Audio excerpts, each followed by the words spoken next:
Il n'y a qu'une seule entrée et sortie du golfe Persique, ici, le détroit d'Ormuz. C'est pourquoi le détroit est une des régions les plus stratégiques sur Terre.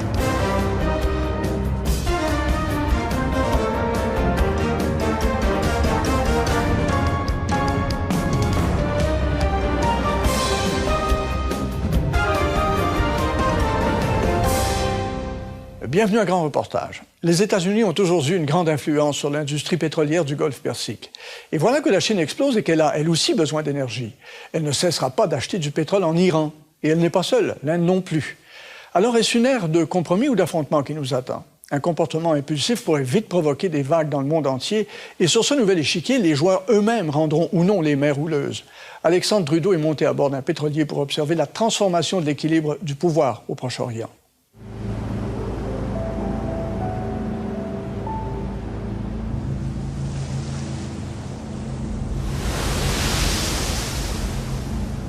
Le commerce maritime est à la base de l'économie mondiale. Le Proche-Orient est au centre de ce commerce. C'est aussi une région d'où émane la plus importante des ressources, le pétrole. Mais les voies maritimes de la région passent par des détroits coincés entre des massifs rocheux. Ces points de passage obligés sont les clés du contrôle du Proche-Orient. Le détroit d'Ormuz, la sortie étroite du golfe Persique. 20% du pétrole de la planète passe par ce détroit.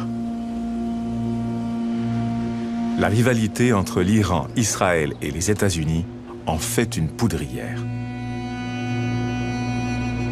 Un conflit à Ormuz pourrait affecter tous les consommateurs de pétrole. Au sud-ouest, le golfe d'Aden se termine au Bab el-Mandeb, un terrain de chasse pour les pirates somaliens et les chasseurs de pirates. Les deux font partie d'un drame symptomatique de l'effritement du contrôle occidental dans la région. Au nord, le canal de Suez, la porte d'accès à la Méditerranée. Depuis des décennies, l'Occident a la mainmise sur l'Égypte et le canal. Mais c'est en train de changer. Après 500 ans de domination par l'Occident, nous revenons lentement au contrôle local. De nouveaux joueurs se présentent au Proche-Orient. Des pays éloignés ont besoin de la région et de son pétrole. Ils ont maintenant plus de navires et leur influence croît. Dorénavant, les intérêts des Chinois se heurtent à ceux des Américains. Une seule superpuissance qui domine le monde entier, c'est intenable. De la Libye à l'Iran, des eaux de la Méditerranée à la côte somalienne, un nouveau grand jeu pour le contrôle planétaire se profile. Ce qui se passe dans ces voies maritimes a des répercussions dans le monde entier. Et il n'y a pas de meilleur endroit pour assister à ce jeu que la mer, du pont d'un pétrolier naviguant dans ses eaux. Le Hellespont Progress est un pétrolier de 228 mètres de long. Il vient de ramasser un chargement dans le golfe Persique qui sera expédié en Europe. Ce navire assure une infime partie du trafic qui approvisionne le monde en énergie. Alexandre Trudeau est monté à bord du Progress. Du golfe Persique à la Méditerranée, le pont de ce pétrolier est devenu sa plateforme pour observer la transformation de l'équilibre du pouvoir au Proche-Orient. Et pour voir comment une période historique tire à sa fin et un nouvel ordre mondial se dessine. L'Occident était en charge du monde, que cela nous plaise ou non, par l'impérialisme et le néocolonialisme. Et cela s'achève.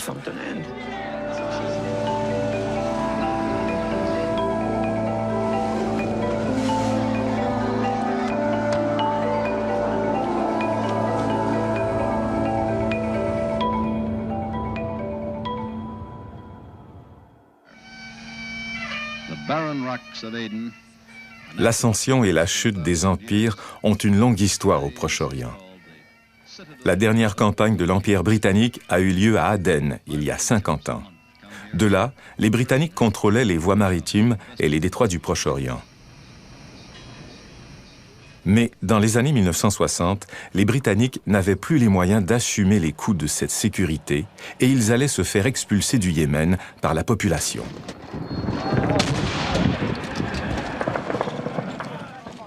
Au fil du temps, les coûts d'exploitation des empires dépassent les avantages. C'est pourquoi les empires ne sont pas éternels. Le trésor public de la Grande-Bretagne était vide. Mais l'Occident avait déjà un nouveau champion.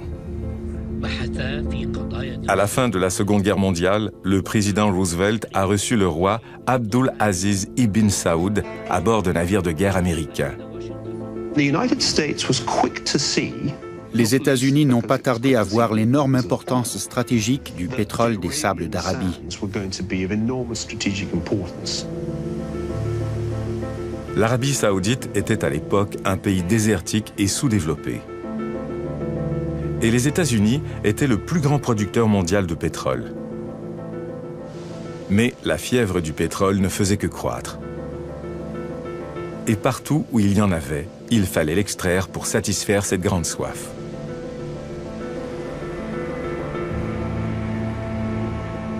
« 65 ans plus tard, la société issue de ce partenariat, Saudi Aramco, est toujours le premier producteur mondial de pétrole. Et ses immenses réserves sont loin de tarir. On ne peut pas rater Ghawar. C'est la plus grande réserve de pétrole et de gaz du monde. Elle va toujours produire du pétrole. Les réserves connues du royaume sont de 260 milliards de barils de pétrole. Les réserves de l'Arabie, en particulier celles de Ghawar, sont sans limite. L'Arabie saoudite est un lieu de confort matériel et de rigidité politique. En Arabie saoudite, nous avons une bonne idée de ce que nous attendons de notre gouvernement et du système politique que nous voulons. Et nous avons montré au monde que nous sommes très heureux.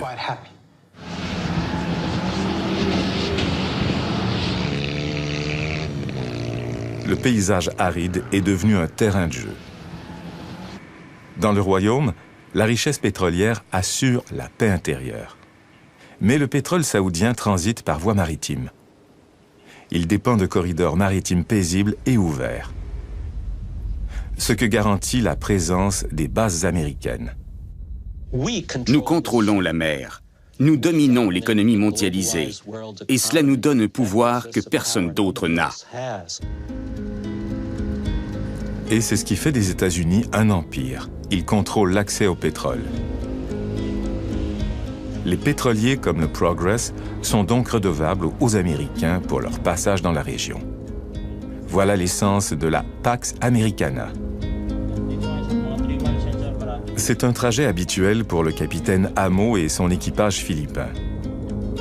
Pour l'instant, les voies du Golfe sont sûres. Mais le Progress longe le littoral d'un pays qui cadre mal avec la Pax Americana, l'Iran. Au début des années 1950, l'Iran a essayé d'échapper au contrôle occidental et de nationaliser son pétrole.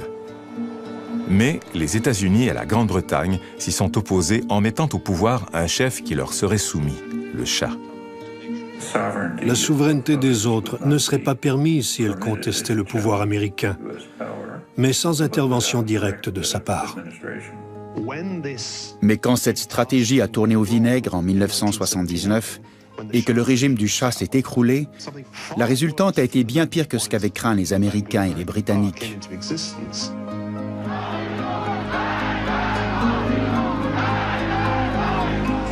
30 ans plus tard, l'Iran résiste encore au pouvoir étranger. Et il peut contrôler le détroit d'Ormuz.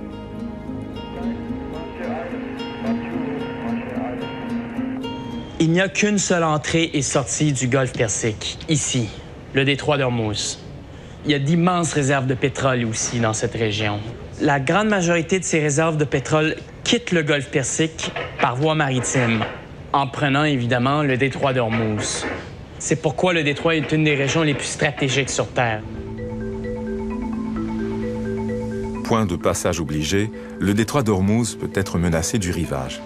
Il peut être bombardé, miné ou obstrué. La présence de l'Iran au nord du détroit est une source d'irritation pour l'Occident. Elle signifie que le contrôle occidental du pétrole ne peut jamais être complet. Et si le transit du pétrole devait cesser, ne serait-ce qu'un instant, les cours du pétrole monteraient en flèche. Les cales du Progress sont remplies d'un carburant précieux. Mais en passant à Hormuz, le capitaine Amo ne pense pas au marché auquel sa cargaison est destinée. Sur le pont, l'équipage prépare le navire à une toute autre incertitude. Un vieil adversaire du commerce hante les eaux qu'ils vont franchir. Le Hellespont Progress passe par l'un des corridors maritimes les plus importants de la planète. Et ses eaux sont infestées de pirates.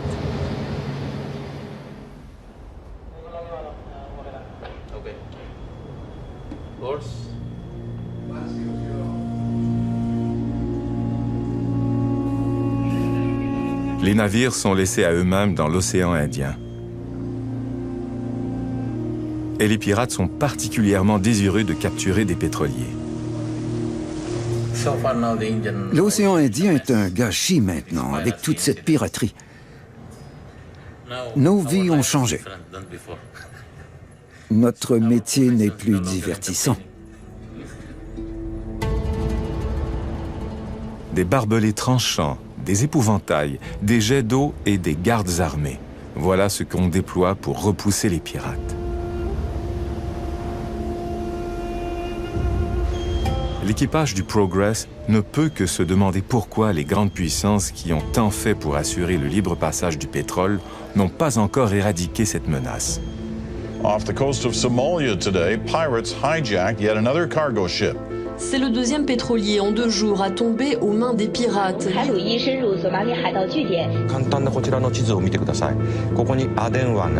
La piraterie a connu l'an dernier un bond de 40% dans le monde. La piraterie est la conséquence maritime de l'anarchie territoriale. La Somalie a le plus long littoral de tous les pays africains. Et c'est un État défaillant. Il n'est donc pas étonnant qu'il y ait de la piraterie.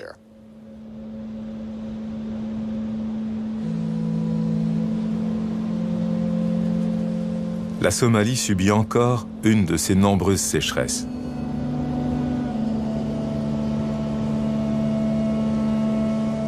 Le pays souffre depuis plusieurs décennies de problèmes d'origine humaine ou naturelle. En 1993, l'intervention de l'Occident s'est soldée par un désastre.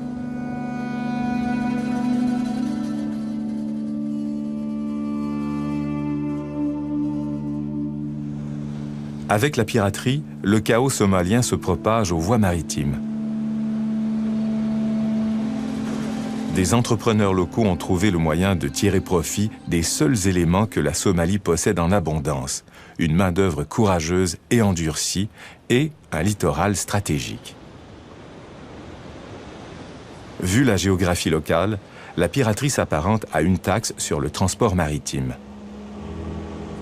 De petites embarcations sillonnent le vaste océan Indien pendant des semaines à la poursuite de navires de 60 000 tonnes. C'est un étrange mélange de désespoir, de violence et d'audace mercantile. Des mesures désespérées par des gens désespérés. En Somalie, où il n'y a pas d'usine, pas d'industrie, pas d'ouverture, l'arme à feu est un gagne-pain. Avec une mitraillette, on peut gagner sa vie.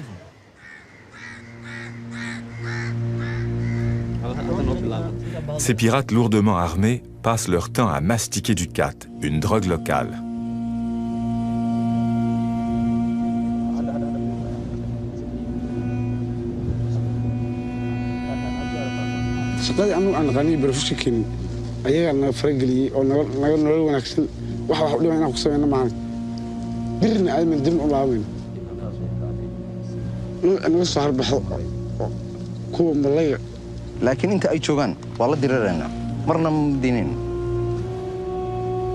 Les pirates somaliens affaiblissent la Pax Americana et le contrôle américain du transport du pétrole.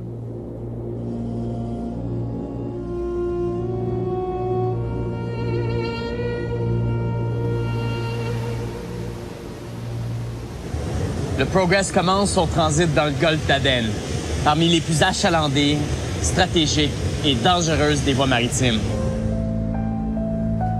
Les navires passent dans ces eaux comme un grand troupeau devant une meute de loups affamés. Les distraits, les faibles et les insouciants deviennent des proies. Mais les chasseurs sont à leur tour chassés. Si on veut continuer à transporter 90% des biens par voie maritime, on doit prendre des mesures pour assurer la libre utilisation de la mer. Et le seul moyen de régler ce problème actuellement, ce sont les bâtiments de guerre. Le Esbern Snare est une frégate danoise chargée par l'OTAN de contrer les pirates. Le Danemark a une longue tradition maritime. Il fait partie d'une Europe qui a besoin de biens et de pétrole venant de l'Est. La puissance américaine n'arrive pas à éliminer la piraterie. Les Danois se sont donc joints aux chasseurs.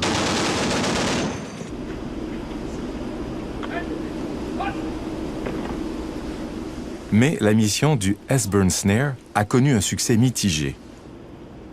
La menace est toujours là.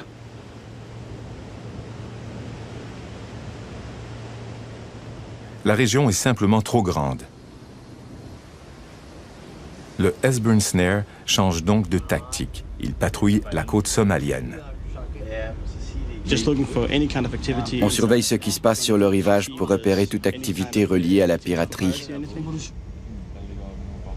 Tant que les pirates sont sur le rivage, ils ne font pas de piraterie.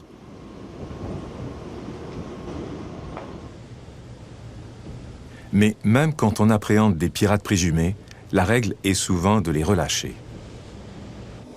Il vaut mieux les libérer que de s'en occuper ici. On est là pour empêcher la piraterie, pas pour attraper les pirates.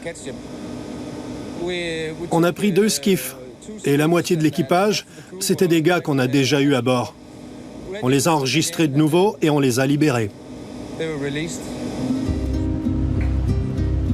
Avec ces tactiques, l'Occident semble voué à une lutte sans fin contre ces pirates. À garder indéfiniment ces navires de guerre dans ces eaux. Mais c'est peut-être le but.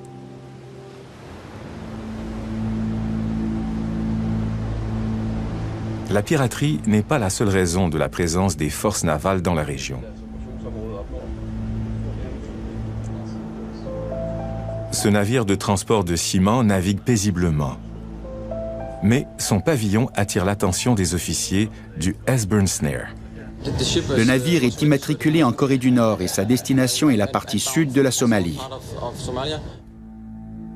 Le navire se dirige vers Kismayo, un port important pour le mouvement Al-Shabaab, qui contrôle le sud de la Somalie. Ce sont des islamistes radicaux et des anti-occidentaux. Sans lien avec la piraterie, le navire est pris en chasse malgré tout.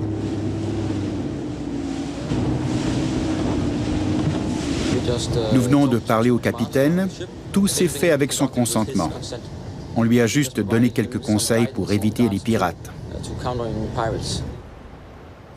Si le contrôle occidental de ces eaux s'effrite au point où les pirates en tirent profit, les rivaux de l'Occident peuvent en profiter eux aussi.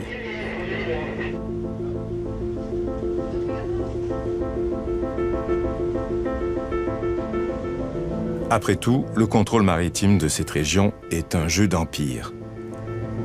Tout le monde y a des intérêts. Les Chinois, les Russes, les Iraniens, tous les joueurs qui ont des intérêts qui transcendent leurs frontières immédiates vont y être.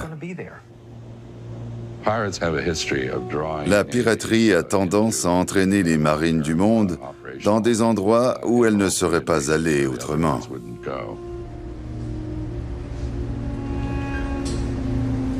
Et d'autres menaces attendent le Progress.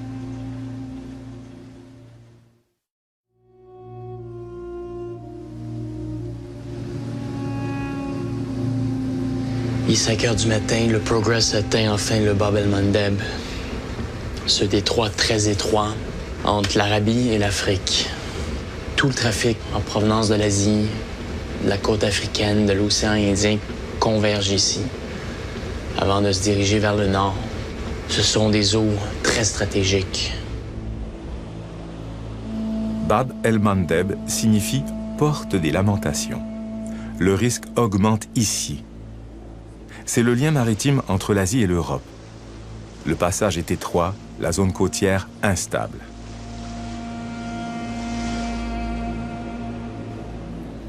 Dans ces corridors maritimes difficiles, les navires ont tous besoin d'un endroit tranquille où s'approvisionner. Djibouti est le havre que personne ne peut éviter. Les Djiboutiens ont ainsi trouvé un moyen pacifique de soutirer de l'argent des voies maritimes. Le lieu fourmille de joueurs étrangers. Amis et rivaux se côtoient ici. Tout le monde se surveille. Le maintien de la paix est dans l'intérêt de tous. Djibouti était jadis une colonie française. Et les Français y sont toujours. Les Américains aussi. Ils y exploitent une base pour les forces spéciales et les attaques de drones dans la région.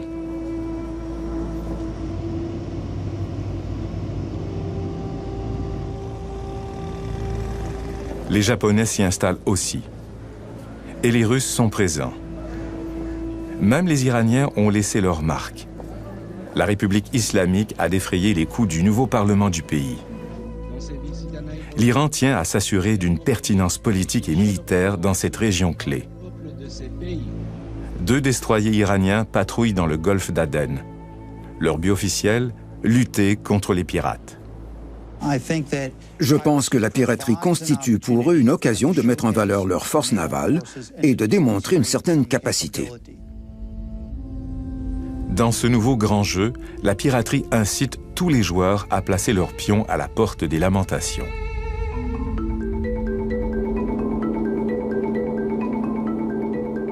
Mais plus au nord, où le Progress navigue maintenant, les enjeux sont encore plus grands.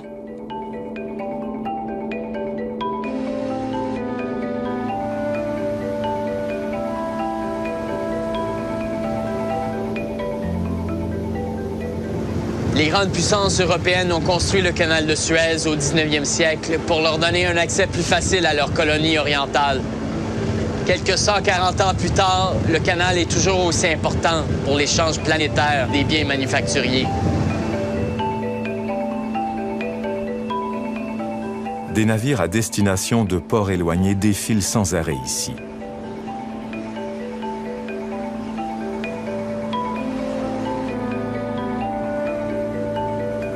Le golfe de Suez sépare l'Afrique de l'Asie.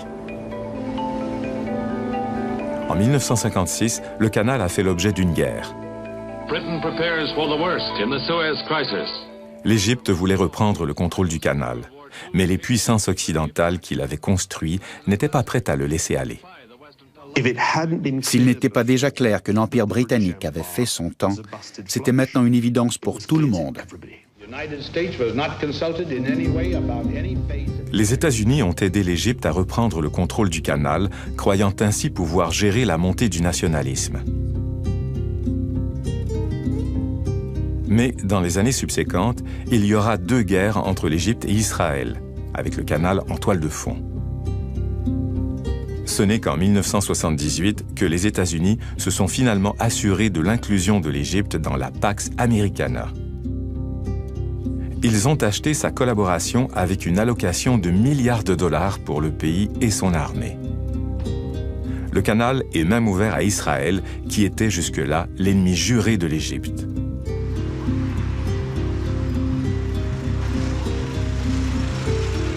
Or, malgré des années d'aide américaine, la population égyptienne croissante a du mal à vivre. La corruption est endémique et les emplois sont rares.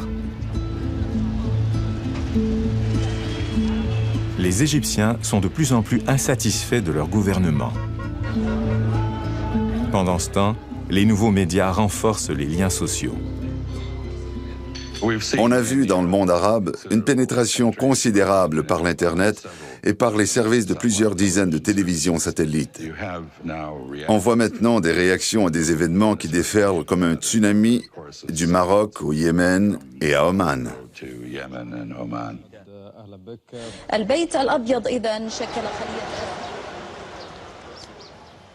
En 2009, le président Obama se présente au Caire. Le monde arabe tout entier attend alors son message comme une terre aride attend la pluie. The ability to speak your mind and have a say in how you are governed. These are not just American ideas, they are human rights.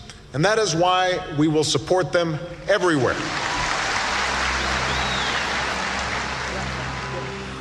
Deux ans plus tard, tout change.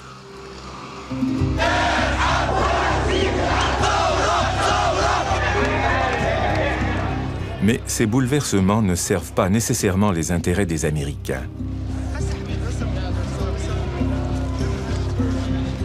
Les États-Unis pourront-ils gérer le nationalisme du monde arabe? D'importants alliés américains sont vite sacrifiés. Le président égyptien est traduit en justice devant son peuple. Tous les Égyptiens ont vraiment été dégoûtés par ce qu'il faisait. Nous avons vraiment senti que l'homme était devenu, excusez-moi, un prostitué. La stabilité des voies maritimes est en jeu, de même que le contrôle du canal de Suez. La résurgence du populisme risque de politiser l'accès au canal, comme ce fut le cas en 1956.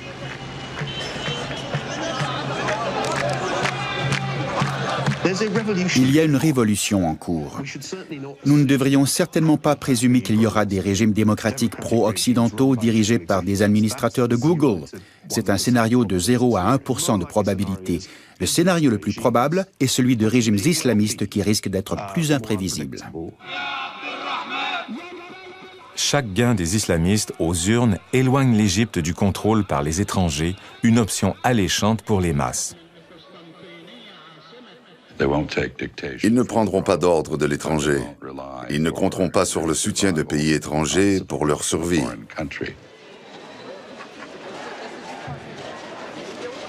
De plus, la paix avec Israël n'a jamais été très prisée par le peuple égyptien. La question que bien des publics arabes posent est comment coopérer avec les États-Unis quand ce pays appuie si fermement Israël et quand Israël continue d'humilier et même de tuer un grand nombre d'Arabes. Si les frères musulmans, l'Ikhwan el-Muslimin, continuent de bénéficier de l'appui des électeurs, la pression ne peut que croître. Si l'Ikhwan gouvernait l'Égypte, il serait favorable à la cause palestinienne. Je ne pense pas que la guerre soit envisagée pour le moment. Mais toute chose a ses limites.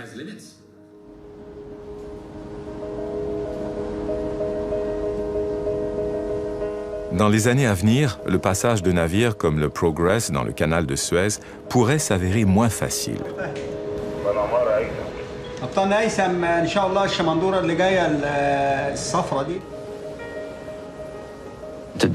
Aujourd'hui, nous avons un monde non seulement habité par des gens politiquement éveillés, mais par des États qui ne sont plus sous la domination de l'Occident. Et c'est un énorme changement.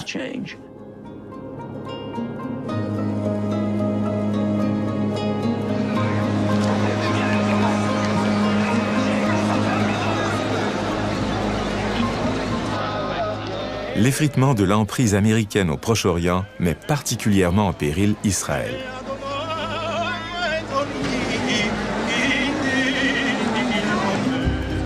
À Jérusalem, on prie pour Tisha B'Av, c'est un jour de deuil.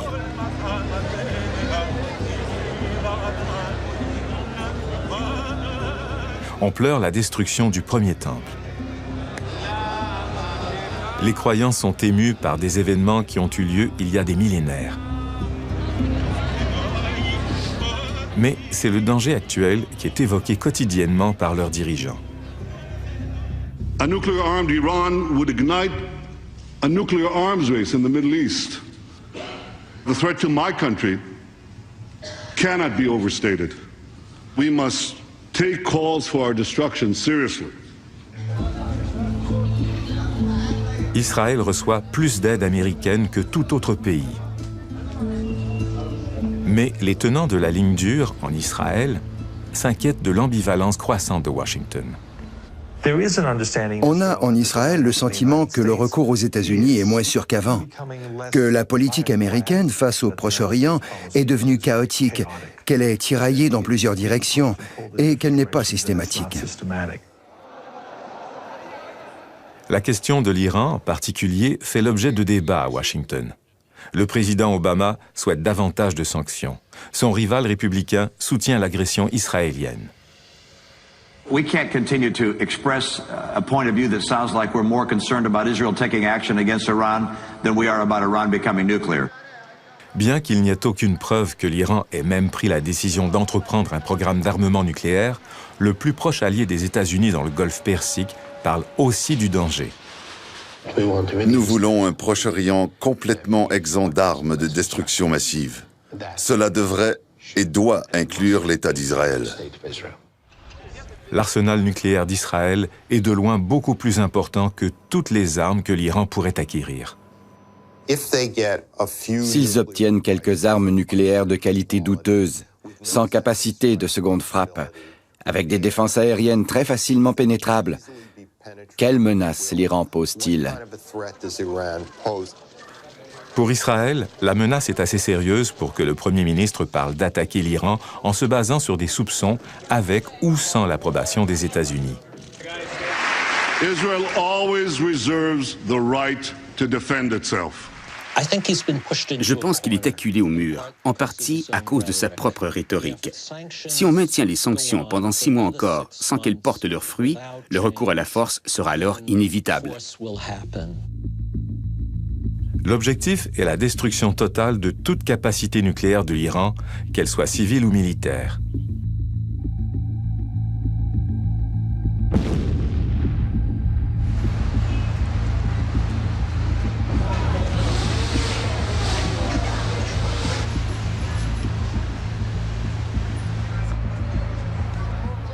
Mais l'Iran se voit comme menacé et non comme une menace.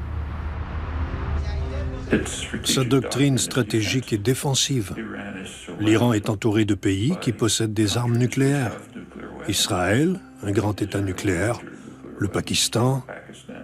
Les pays limitrophes ont été occupés par une superpuissance hostile, les États-Unis.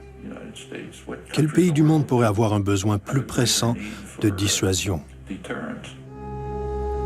N'ayant pas l'outil de dissuasion ultime que sont les armes nucléaires, l'Iran ne dispose que de forces conventionnelles pour se défendre en cas d'attaque. L'Iran pourrait riposter en tirant des missiles sur Israël. Il pourrait aussi cibler Hormuz. Il pourrait poser des mines et déployer des bateaux rapides équipés de lance-roquettes pour couler des pétroliers. Les eaux où le Progress a commencé son voyage deviendraient vite un champ de bataille. Et le transport du pétrole cesserait alors.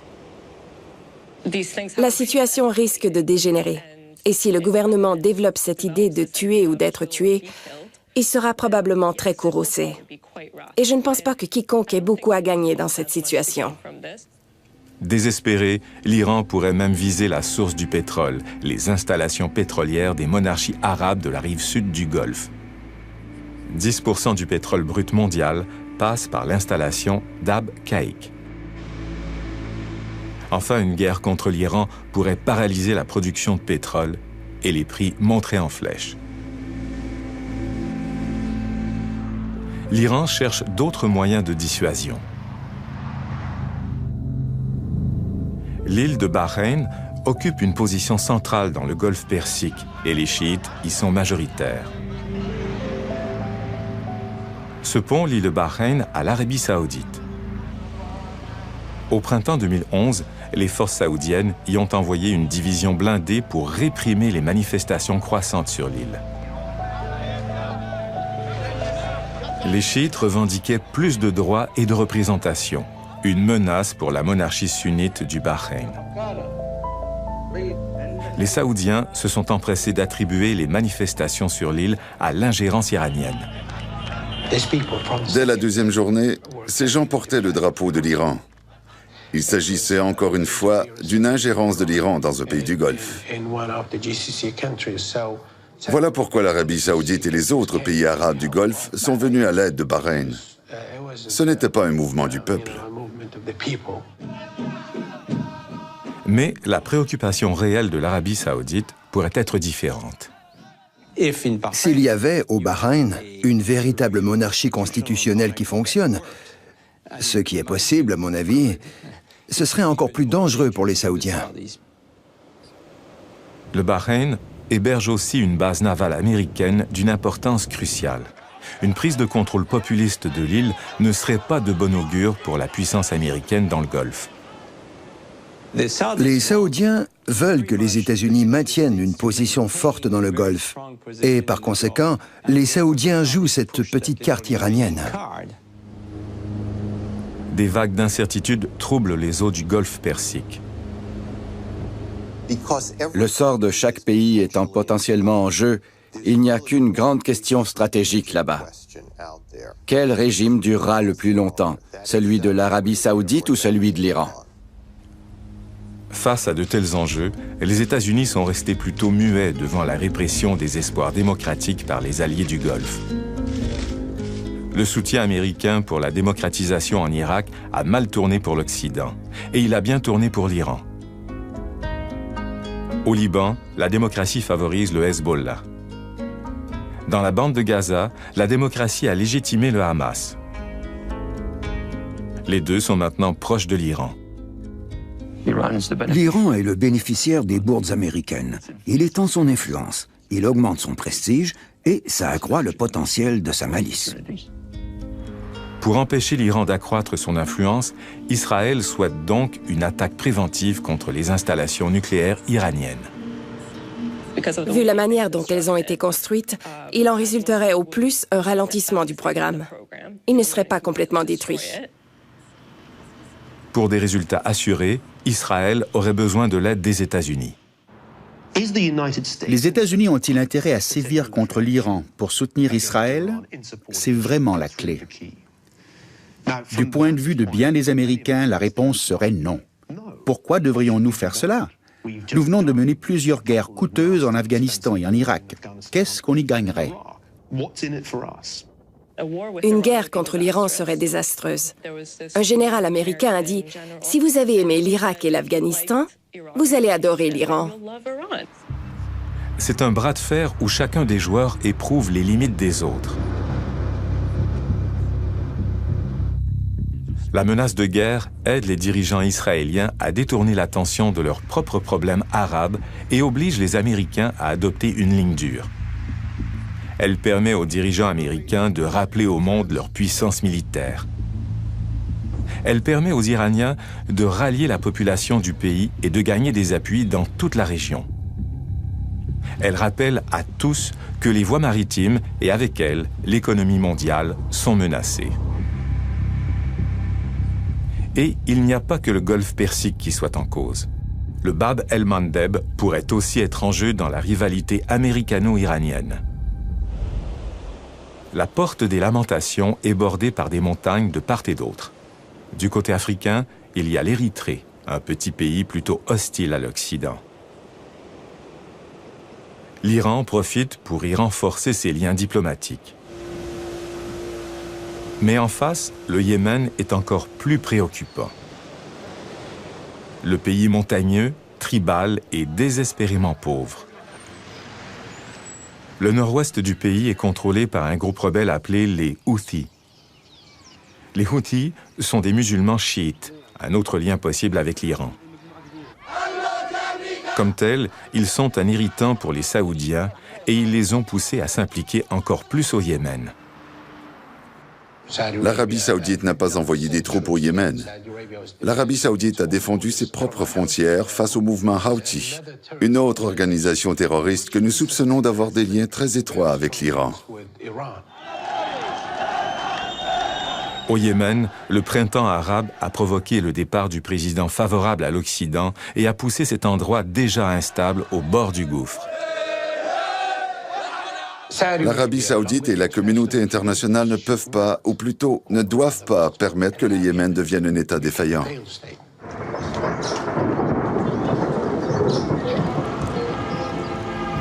Vu les pressions de l'extérieur, On a donc organisé un spectacle à faible saveur démocratique afin de pacifier les Yéménites mécontents. Une élection avec un seul candidat, l'ancien vice-président. Enfin, si le Yémen ne surplombait pas les voies maritimes, personne ne s'y intéresserait. Il y a bien des endroits que nous tenons pour acquis, mais ils sont tous en jeu parce que les gens n'ont plus peur de leurs dirigeants.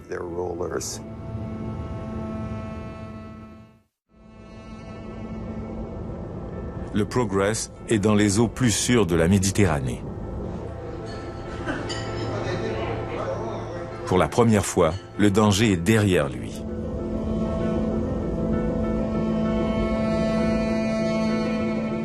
Mais par les temps qui courent, il n'y a nulle part où l'Occident peut prétendre avoir le contrôle complet des voies maritimes.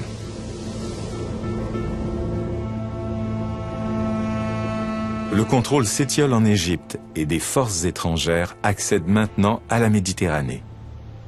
Pour la première fois, nous avons été témoins du passage de navires iraniens de la mer Rouge jusqu'à la Méditerranée. Ce sont les navires que l'Iran a déployés pour contrer les pirates. C'est certainement un coup de nez à l'OTAN, qui a une présence forte dans la Méditerranée, mais aussi à Israël. Mais la présence dans la Méditerranée des navires de guerre d'un autre pays évoque encore plus le nouveau grand jeu. Il n'y a aucun doute que la Chine modifie la donne. Bien qu'elle soit en train de devenir une superpuissance mondiale, la Chine a un problème de ressources. Avec le 5e de la population mondiale, la Chine ne dispose que de 7,5% des terres arables et elle n'a que 6% de l'eau du monde. Cela signifie que la Chine doit importer des ressources, d'une manière ou d'une autre. Pour payer ces importations, la Chine s'est transformée en usine du monde.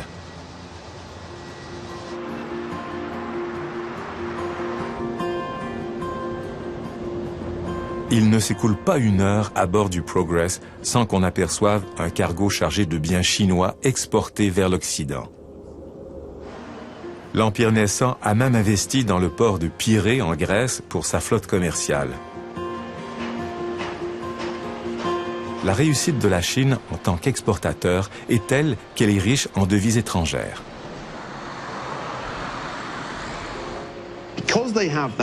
Parce qu'elle détient toutes ses réserves, le monde entier est en vente à la Chine. Elle passe vers l'acquisition des réserves de matières premières. Et cette transition marque le début de l'expansion impériale. La Chine est présente dans le monde comme jamais auparavant et elle a un énorme appétit de ressources.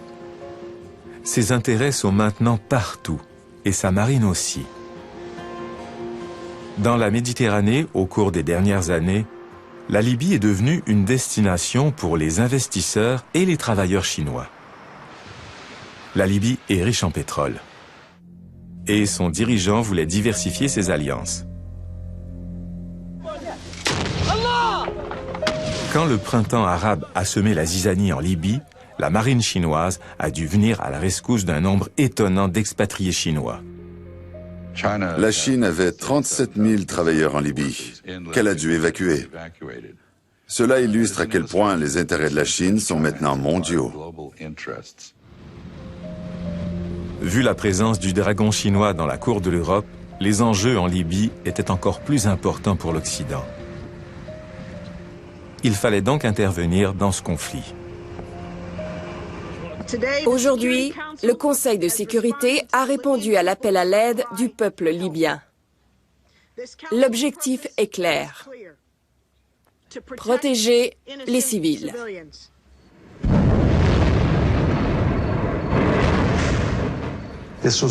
On a dit que c'était pour prévenir un massacre, au nom des droits de la personne. Mais peu de gens ont pris en compte le fait que la Libye est un important producteur de pétrole. Les Libyens, comme ce journaliste local, ne doutent pas que la sécurisation des droits d'exploitation du pétrole en Libye ait joué un rôle majeur pour l'Europe, pauvre en sources d'énergie. Je pense que l'OTAN cherche du pétrole. Mais tant qu'elle nous aide, nous pourrons l'aider dans l'avenir. La libération de la Libye et l'expulsion de la Chine du secteur pétrolier sont donc des bons coups pour l'Occident. Mais il serait prudent de miser sur l'exclusion permanente de la Chine.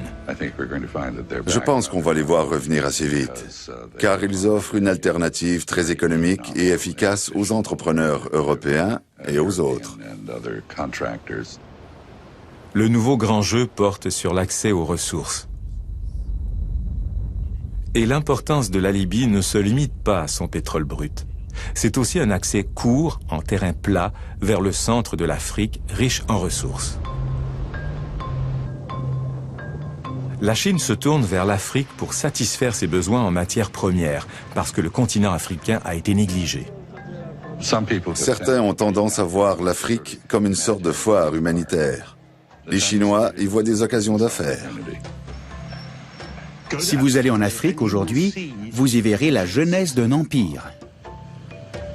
De plus en plus de pays africains riches en ressources quittent le giron occidental et se tournent vers Pékin. Mais la Chine a un besoin encore plus pressant du pétrole du Golfe Persique. Le pétrole brut de l'Arabie, certes, mais le pétrole iranien aussi. Par contre, Pékin n'exerce pas de contrôle sur ses réserves et n'a pas de force navale dans le Golfe. Seule la marine américaine peut protéger et surveiller ces voies maritimes. Les États-Unis ont ainsi une grande influence sur les transactions pétrolières dans le Golfe.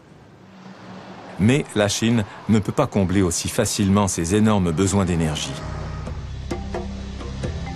Il est peu probable qu'elle cesse d'acheter du pétrole en Iran. Et ce n'est pas la seule puissance de l'Orient qui se tourne vers la République islamique pour combler une partie de ses besoins énergétiques. L'Inde renforce aussi ses liens commerciaux avec l'Iran. Les vieux réseaux commerciaux de l'océan Indien se réactivent graduellement. Et l'Occident a peu à dire sur ces échanges.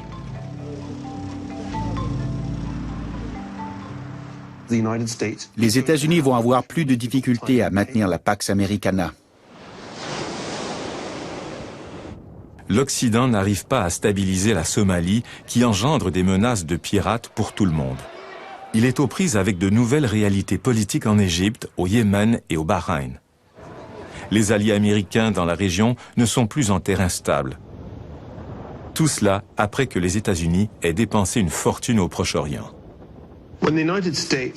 Quand les États-Unis ont envahi l'Irak en 2003, l'histoire se répétait. La leçon est assez claire. Les empires ne veulent pas d'un engagement à long terme à maintenir des forces terrestres où que ce soit au Moyen-Orient. C'est trop cher. Et qui gagne-t-on? La plupart du temps, on y perd. Et on en paie le prix. Leur situation économique actuelle découle en partie du fait qu'ils ont tenté d'être omniprésents. L'épuisement impérial fait donc dorénavant partie de la réalité américaine. Les États-Unis vivent bien au-dessus de leurs moyens. La majeure partie du budget de fonctionnement est empruntée, de l'étranger pour une bonne part. C'est insoutenable. Bien des gens imaginent qu'on peut, par la magie ou le voodoo, maintenir la défense au niveau actuel. Mais c'est absurde. La marine américaine est passée de 586 navires de guerre à l'époque de Reagan à 286 navires de guerre maintenant. Face à toutes ces difficultés, les États-Unis ont recours à une nouvelle stratégie. As we end today's wars, I have directed my national security team to make our presence and mission in the Asia-Pacific a top priority. Les États-Unis se détournent du Moyen-Orient et se concentrent sur le refoulement de la Chine.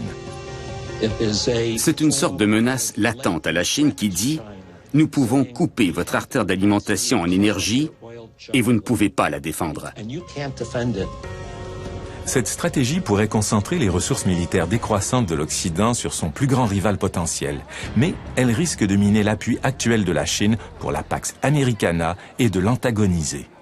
Les Chinois sont, en fait, très satisfaits de la façon dont le monde est organisé et ils en profitent. Si seulement les Américains ne traitaient pas la Chine en ennemi potentiel. Les Chinois réagissent. Ils viennent d'annoncer une forte augmentation de leurs dépenses militaires. Une grande partie sera consacrée aux forces navales pour contrer les Américains. Pour le moment, la Chine, déjà aux prises avec ses difficultés internes, ne veut pas envenimer ses relations avec les pays étrangers. Mais cet empire de plus d'1 milliard de personnes ne peut pas renoncer aux ressources essentielles à sa croissance et à sa sécurité. La Chine souhaite donc vraiment que l'Occident continue d'assurer la sécurité des voies maritimes. C'est un monde incertain. Les États-Unis ne seront plus la seule puissance. Comment les Chinois feront-ils face à la situation? Franchement, c'est leur problème. Si l'Occident faiblit ou s'il devient une force déstabilisatrice, la Chine en souffre. Si l'Occident s'offusque de l'émergence d'autres pays, il y aura peu de place pour l'harmonie. L'Occident est en déclin parce que le reste du monde rattrape son retard. Si l'Occident tient à conserver sa position dominante à tout prix, s'il agresse ceux qui échappent à son contrôle, il va faire face à un fort courant implacable. L'ère de l'Empire unique est terminée. Tôt ou tard, le monde sera multipolaire. Et ce sera plus tôt que prévu. Vu la situation financière des États-Unis et la réalité politique du Proche-Orient, même l'approche la plus agressive ne parviendra probablement pas à contenir la montée de nouvelles forces. Mais il est certain que l'accroissement de la violence va rendre les voies maritimes plus instables. Nous sommes déjà dans un monde multipolaire sur les plans économiques, diplomatiques et politiques. Et nous entrons dans un monde multipolaire sur le plan militaire aussi. Est-ce une période de compromis ou de confrontation qui nous attend? Ce grand jeu ne fait que commencer. Un comportement impulsif risque de provoquer des vagues qui vont se répercuter dans le monde entier. Et dans ce nouveau grand jeu, les joueurs eux-mêmes devront décider à quel point les mers seront houleuses.